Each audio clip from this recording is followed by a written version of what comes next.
Chapter 1. Huck in Trouble. You don't know about me if you haven't read a book called The Adventures of Tom Sawyer. Mr. Mark Twain wrote the book, and most of it is true. In that book, robbers stole some money and hid it in a very secret place in the woods. But Tom Sawyer and I found it, and after that we were rich. We got $6,000 each, all gold. In those days, I never had a home or went to school like Tom and all the other boys in St. Petersburg. Pop was always drunk, and he moved around a lot, so he wasn't a very good father. But it didn't matter to me. I slept in the streets or in the woods, and I could do what I wanted, when I wanted. It was a fine life. When we got all that money, Tom and I were famous for a while. Judge Thatcher, who was an important man in our town, kept my money in the bank for me. And the widow Douglas took me to live in her house and said I could be her son. She was very nice and kind, but it was a hard life because I had to wear new clothes and be good all the time. In the end, I put on my old clothes and ran away. But Tom came after me and said that I had to go back, but that I could be in his gang of robbers. So I went back, and the widow cried, and I had to put on those new clothes again. I didn't like it at all. Her sister, Miss Watson, lived there too. She was always saying, "Don't put your feet there, Huckleberry, and don't do that, Huckleberry." It was terrible. When I went up to bed that night, I sat down in a chair by the window. I sat there a good long time, and I was really unhappy. But just after midnight, I heard meow, meow outside. Very softly, I answered, meow, meow. Quietly, I put out the light and got out through the window. In the trees, Tom Sawyer was waiting for me. We went through the trees to the end of the widow's garden. Soon, we were on top of a hill on the other side of the house. Below us, we could see the river and the town. One or two lights were still on, but everything was quiet. We went down the hill and found Joe Harper, Ben Rogers, and 2 or 3 more of the boys. Then Tom took us down the river by boat to a secret place, which was a cave deep in the side of a hill. When we got there, Tom told us all his plan. "Now, we'll have this gang of robbers," he said, "and we'll call it Tom Sawyer's gang. If somebody hurts one of us, the others will kill him and his family. And if a boy from the gang tells other people our secrets, we'll kill him and his family too." We all thought this was wonderful, and we wrote our names in blood from our fingers. Then Ben Rogers said, "Now, what's the gang going to do?" "Nothing," replied Tom. "Just rob and kill. We stop people on the road and we kill them and take their money and things. But we can keep a few of the people, and then their friends can pay money to get them back. That's what they do in the stories in books." But Ben wasn't happy. "What about women?" he asked. "Do we kill them too?" "Oh, no," Tom answered. "We're very nice to them, and they all love us, and they don't want to go home." "Then the cave will be full of women and people waiting, and we'll have to watch them all night." "We'll all go home now," Tom said, "and we'll meet next week, and we'll kill somebody and rob somebody." Ben wanted to begin on Sunday, but the others said no. It was bad to kill and rob on a Sunday. My clothes were very dirty, and I was very tired when I got back. Of course, the next morning, Miss Watson was angry with me because of my dirty clothes, but the widow just looked unhappy. Soon after that, we stopped playing robbers because we never robbed people, and we never killed them. Time went on, and winter came. I went to school most of the time, and I was learning to read and write a little. It wasn't too bad, and the widow was pleased with me. Miss Watson had a slave, an old man called Jim, and he and I were good friends. I often sat talking to Jim, but I still didn't like living in a house and sleeping in a bed. Then, one morning, there was some new snow on the ground, and outside the back garden I could see footprints in the snow. I went out to look at them more carefully. They were Pop's footprints. A minute later, I was running down the hill to Judge Thatcher's house. When he opened the door, I cried, "Sir, I want you to take all my money. I want to give it to you." He looked surprised. "Why, what's the matter?" "Please, sir, take it. Don't ask me why." In the end, he said, "Well, you can sell it to me then." And he gave me $1, and I wrote my name on a piece of paper for him. That night, when I went up to my room, Pop was sitting there waiting for me. I saw that the window was open, so that was how he got in. He was almost 50, and he looked old. His hair was long and dirty, and his face was a terrible white color. His clothes were old and dirty, too, and 2 of his toes were coming through his shoe. He looked at me all over for a long time, and then he said, "Well, just look at those clean, tidy clothes. And they say you can read and write now. Who said you could go to school?" "The widow," I began. "Oh, she did she?" "Well, you can forget about school. I can't read, and your mother couldn't read. No one in our family could read before they died. So who do you think you are? Go on, take that book and read to me." I began to read, but he hit the book and it flew out of my hand across the room. Then he shouted, "They say you're rich. How's that?" "It isn't true. You give me that money. I want it. Get it for me tomorrow." "I haven't got any money. Ask Judge Thatcher. He'll tell you. I haven't got any money." "Well, give me what you've got in your pocket now. Come on, give it to me." "I've only got $1, and I want that to—" "Give it to me, do you hear?" He took it, and then he said he was going out to get a drink. When he was outside the window, he put his head back in and shouted, "And stop going to that school, or you know what you'll get." The next day, he was drunk, and he went to Judge Thatcher to get my money. The judge wouldn't give it to him.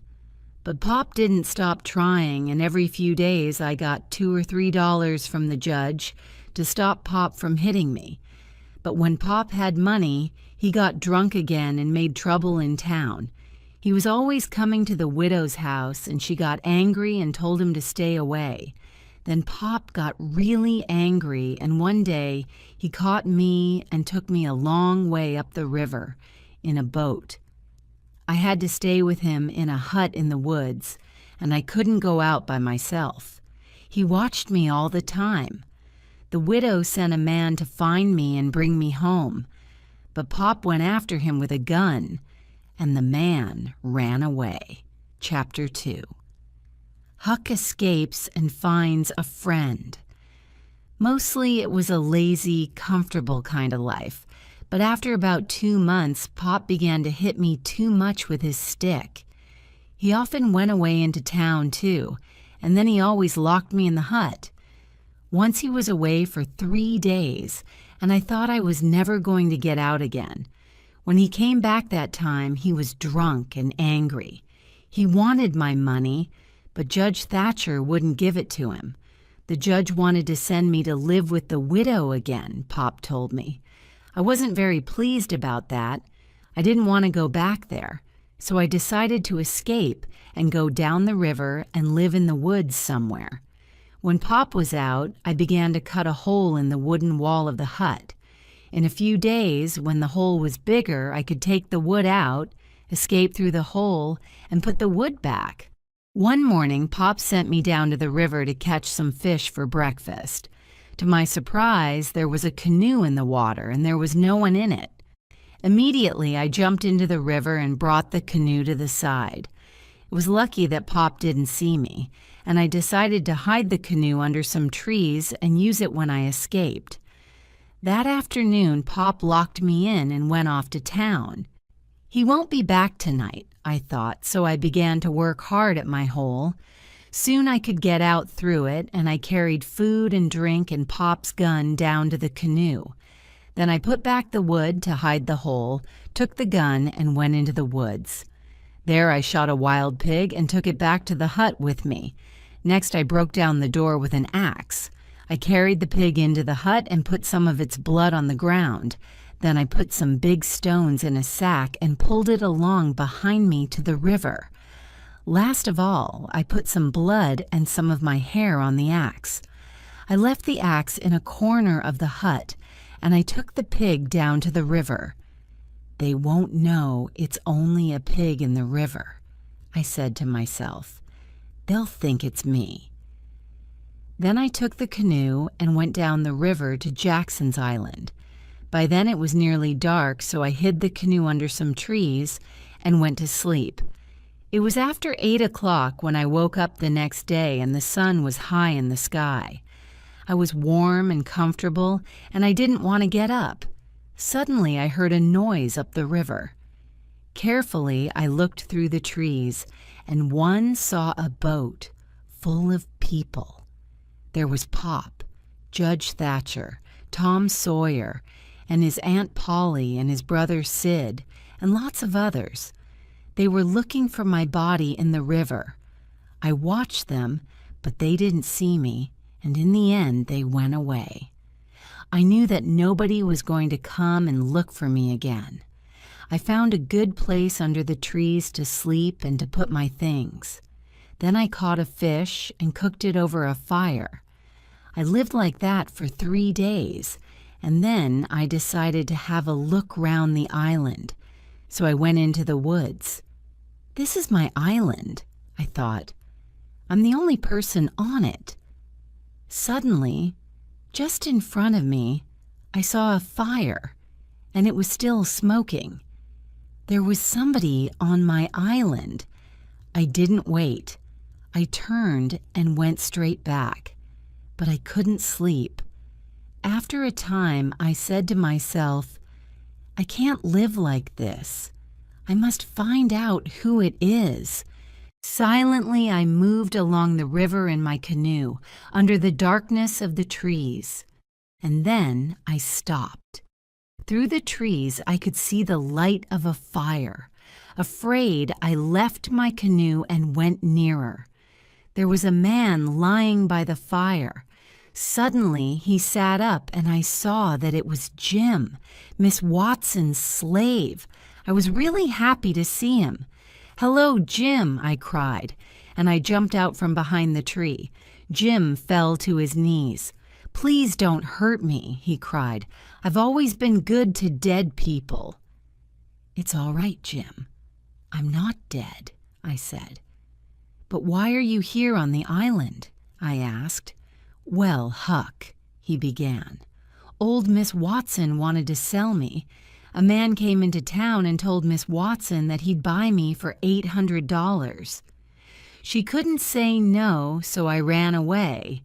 I ran down to the river to hide, but everybody in the town was there. They said you were dead, Huck. I had to wait all day to get away. When it was dark, I got onto a big boat and hid. When we came near this island, I jumped into the water and swam here." Jim finished his story, and then we both carried all our things into a cave and hid the canoe under some trees. We were just in time because then the rains came. It rained for days, and the river got higher and higher. All kinds of things came down the river, and one night there was a little wooden house lying half on its side. We got the canoe out and went to take a look. Through the window we could see a bed, 2 old chairs, and some old clothes. There was something lying in the comber, and we thought it looked like a man. Jim went in to see, but he said, "He's dead." Someone shot him in the back. "Don't look at his face, Huck. It's terrible." I didn't want to see the dead man's face, so I didn't look. We just took the old clothes and a few other things and went back to our cave on the island. Another night, when we were out looking for things on the river, we found a raft. It was made of good, strong wood and was about 4 meters by 5 meters. "This could be useful," I said to Jim, so we pulled it back to the island behind the canoe and tied it up under the trees. Chapter 3. Huck and Jim Travel South. For some days, everything went along quietly, but we were getting bored. We wanted to know what was happening in town, and so I decided to go and find out. Jim said, "Why don't you wear the old dress and the hat that we found in the house? People won't know you then. They'll think you're a girl." And so I did. Just after it was dark, I got into the canoe and went up the river to the bottom of the town. There I left the canoe and went on foot. Before long, I came to a little house which was always empty. Now there was a light on, and when I looked through the window, I saw a woman of about 40. She was a stranger, and that was good because she didn't know me. So I knocked on the door. "I must remember that I'm a girl," I said to myself. The woman opened the door. "Come in," she said. She looked at me with her little bright eyes. "What's your name?" she asked. "Sarah Williams," I replied. "I'm going to see my uncle on the other side of town.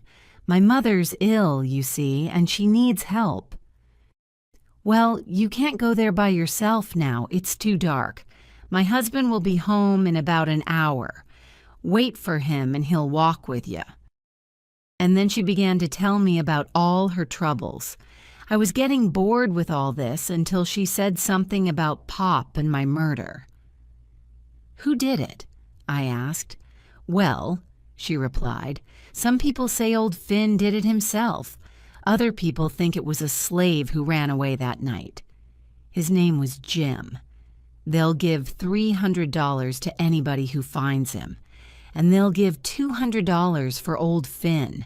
He got drunk and left town with 2 strangers. A lot of people think he killed his boy and he's going to come back one day and get all Huck Finn's money." "And what about the slave?" I asked. "Oh, they'll soon catch him. People want the $300. I think he's on Jackson's Island, you know. I've seen smoke there. My husband's gone to get 2 of his friends, and they're going over there with a gun later tonight." When I heard this, my hands began to shake. The woman looked at me strangely, but then she smiled and said kindly, "What did you say your name was?" "Mary Williams." "Oh," she said, "I thought it was Sarah." Well, yes, it is. Sarah Mary Williams. Some people call me Sarah and some people call me Mary, you see." "Oh, do they?" She smiled again. "Come on now, what's your real name? Bill? Bob? I know you're not really a girl." So then I had to tell her another story, with a different name, and I said I was running away. She said she wouldn't tell anybody and gave me some food before I left. I hurried back to the island and Jim. "Quick, Jim!" I cried, waking him up. "They're coming to get us!" We got out the raft as fast as we could, put all our things on it, tied the canoe on behind, and moved off down the river. When it began to get light, we hid. When it was dark again, we traveled on. On the 5th night, we passed St. Louis, and we decided to go on down to Cairo in Illinois, sell the raft there, and get a boat to Ohio. There are no slaves in Ohio. We slept for most of that day, and we began our journey again when it was dark. After some time, we saw lights on the Illinois side of the river, and Jim got very excited. He thought it was Cairo. Jim got the canoe ready, and I went off in it to take a look at those lights. But it wasn't Cairo. After that, we went on down the river. It was very dark that night, and it wasn't easy to see where we were going. Suddenly, a big steamboat came at us very fast, and the next minute it was right over us. Jim and I jumped off the raft into the water. The boat hit the raft and went on up the river. When I came up out of the water, I couldn't see Jim anywhere. I called out his name again and again, but there was no answer. He's dead, I thought. Slowly, I swam to the side of the river and got out. I saw that I was near a big old wooden house. Suddenly, a lot of very angry dogs jumped out at me. They made a terrible noise, and someone called from the house, "Who's there?" "George Jackson," I answered quickly. "I've fallen off a riverboat." Well, the people who lived in that house were very kind, and they took me in and gave me some new clothes and a good meal. I told them that my family were all dead, so they said I could stay with them as long as I wanted. It was a beautiful house, and the food was good there, so I stayed. A few days later, one of the slaves in the house came to me and said, "Come with me." Together we went down to some trees by the river. "In there," he said, and went away. On the ground, I found a man asleep. It was Jim. I was really pleased to see him. When the steamboat hit the raft, Jim told me the raft didn't break up. Jim swam after it and caught it. Then he began to look for me. We decided to leave at once. It's all right living in a house for a little while, but you feel more free and easy and comfortable on a raft. Chapter 4. The Duke and the King. 2 or 3 days and nights went by, and nothing much happened. We traveled at night when it was dark and everybody was asleep. We didn't want anyone to see Jim and ask questions about him. Then one morning, just after it was light, I found a little canoe, so I got into it and went over to the side of the river. I was looking round when suddenly 2 men ran through the trees. "Help!" they cried. "There are men and dogs trying to catch us, but we've done nothing wrong." One of the men was about 70 years old. The other was about 30, and they both had very old, dirty clothes. I said they could come with me, and we ran quickly back to the canoe. Back on the raft, we talked for a time, and then the young man said, "My friends, I think I can tell you my secret now. I'm really a duke. My grandfather was the son of the Duke of Bridgewater, but he left England and came to America.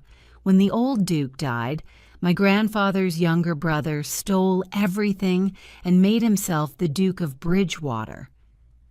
Well, of course, we were all very unhappy for our friend the Duke, but he said, 'I'll be happier if you do things for me. Bring me my dinner.' So we did things for him, and he liked it. But the old man spoke very little, and he looked unhappy too. After a time he said, 'You know, Bridgewater, I too have a secret.' And he began to cry. 'What do you mean?' the Duke asked. 'What's your secret?' And then the old man told us that he was really the first son of the King of France. He asked us all to go down on one knee when we spoke to him. We could call him Your Majesty too. So that was what we did, and they were both happy. Of course, I knew that they weren't really a duke and a king, but I didn't tell Jim. It's best if everybody is happy when you're living together on a raft. The king and the duke were very interested in Jim. Is he a slave? They wanted to know. Is he running away? I had to tell them something, so I said that Jim belonged to my uncle and was taking me to my family in New Orleans. "Well, we'll travel down river with you then," said the king. "We'll have a fine time together." So the 4 of us went on down the river. But Jim and I didn't like those two men. They were always getting drunk and making plans to get money out of people in every town. It's all right to take a chicken or something if you're hungry, but these men were really bad. Jim and I decided to get away from them as soon as we could. It wasn't easy because they wanted to be with us all the time.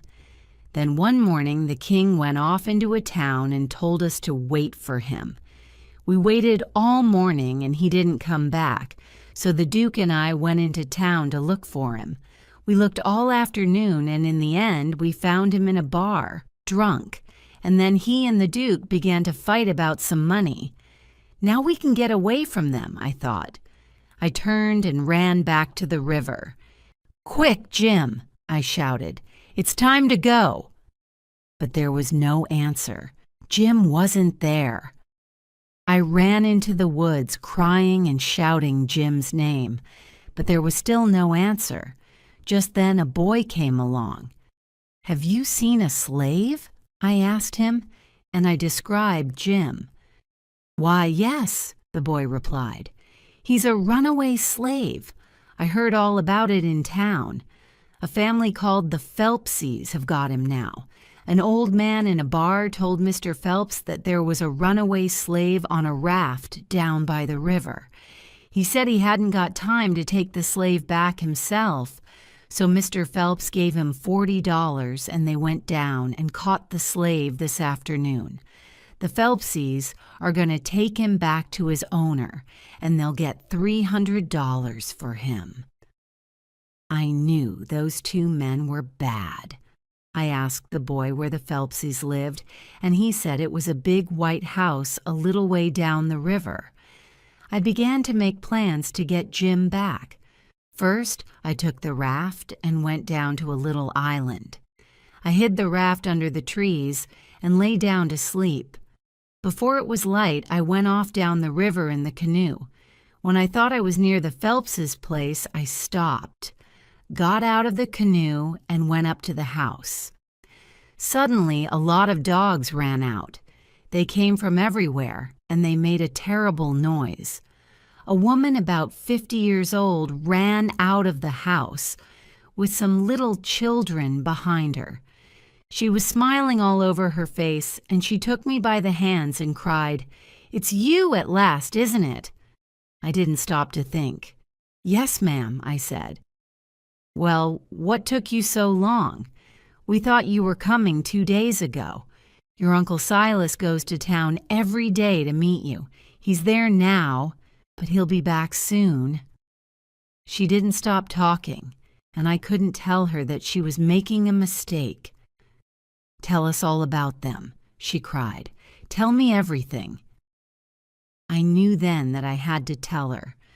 But just then she cried, "Here he is! Quick, hide!" And she pushed me inside the house and behind the front door. Then her husband came in and she asked him, "Has he come?" "No," her husband replied. "Look!" she shouted, and then she pulled me out from behind the door. "Why, who's that?" Mr. Phelps cried, surprised. "It's Tom Sawyer!" She laughed.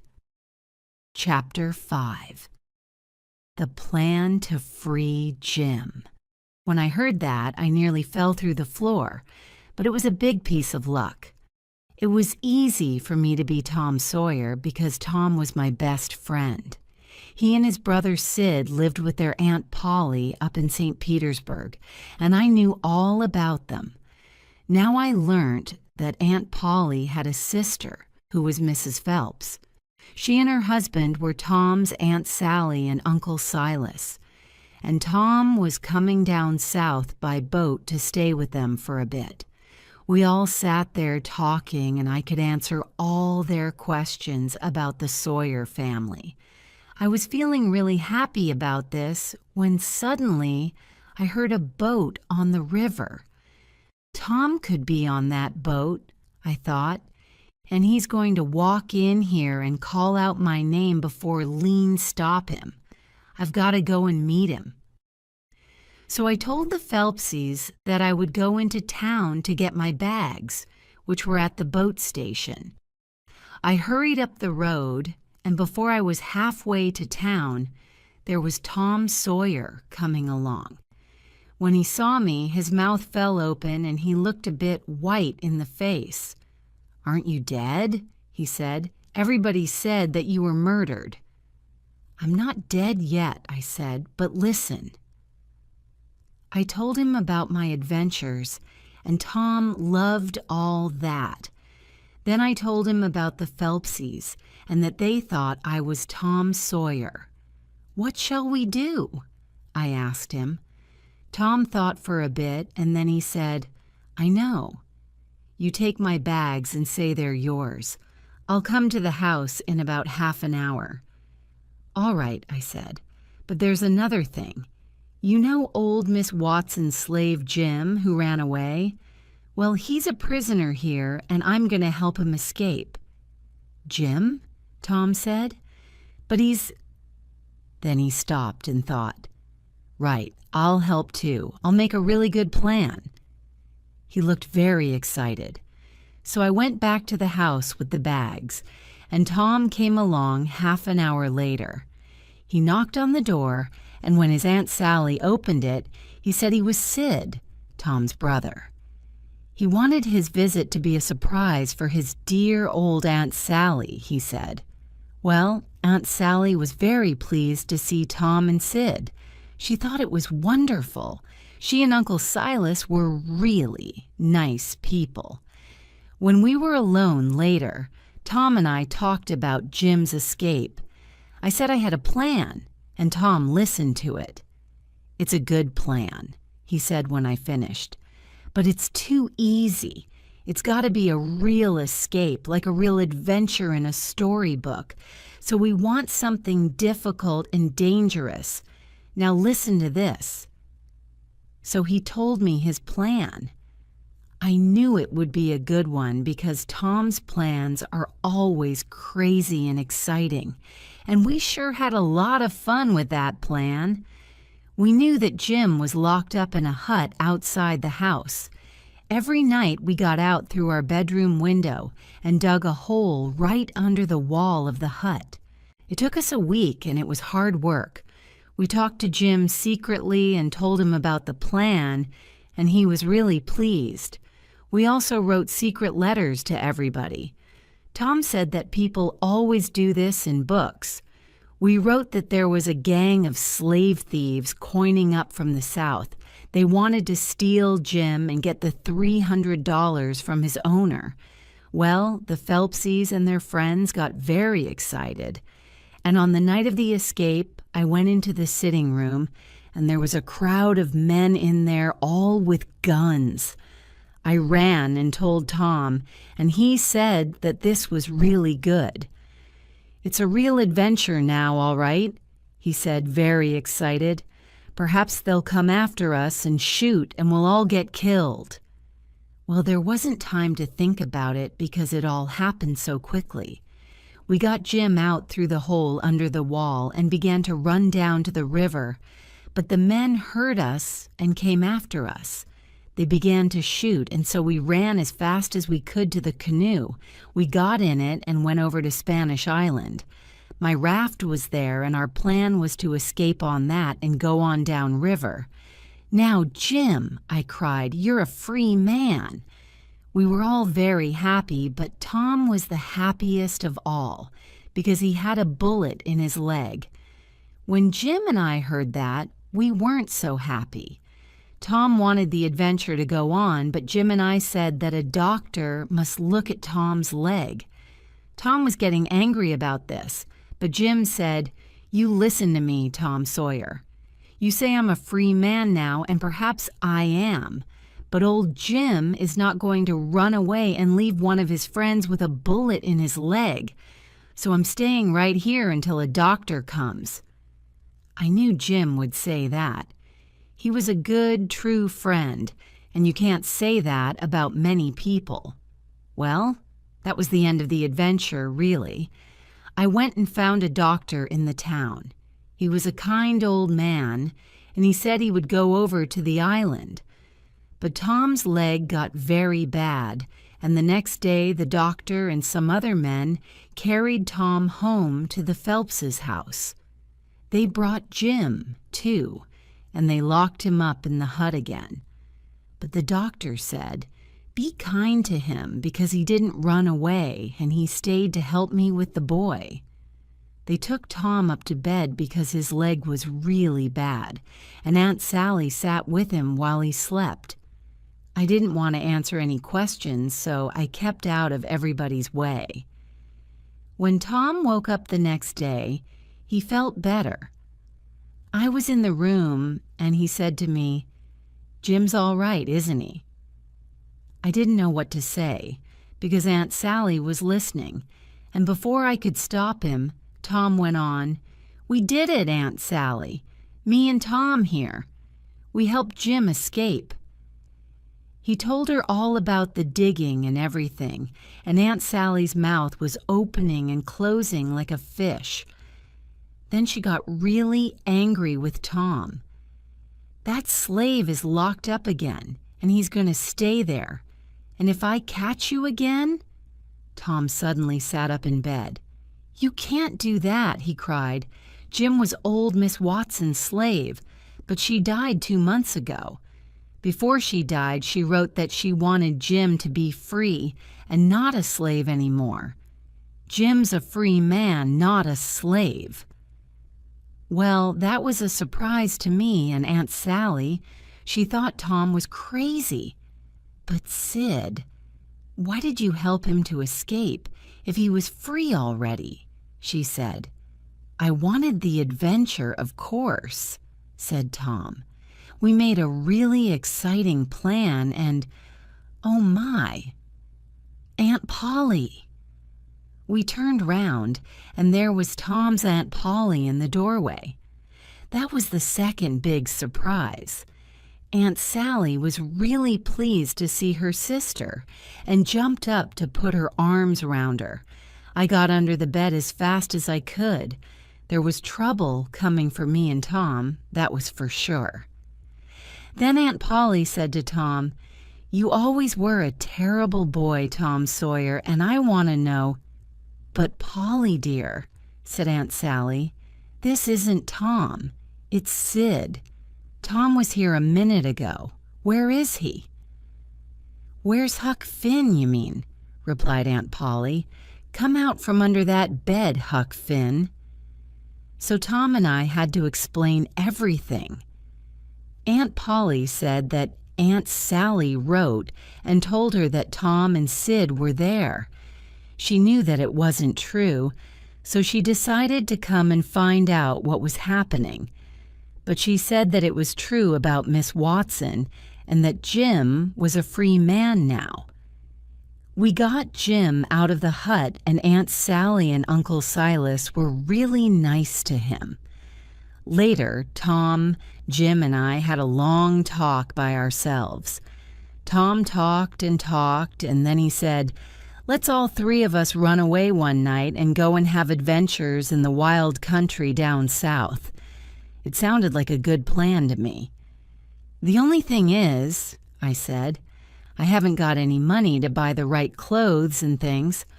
All my money back in St. Petersburg will be in Pop's pockets by now." "No," said Tom, "your money's all there. Your Pop never came back." "No, and he won't come back, Huck," Jim said. "You remember that dead man on the river when I said, 'Don't look at his face'? Well, that was your Pop. You can get your money when you want." Tom's leg is almost better now, and I haven't got any more to write about. I'm really pleased about that because it was very difficult to write a book, and I won't do it again. But I think I'm going to have to run away before the others because Aunt Sally wants me to live with her. I'll have to sleep in a bed and wear clean clothes and learn to be good, and I can't do that again.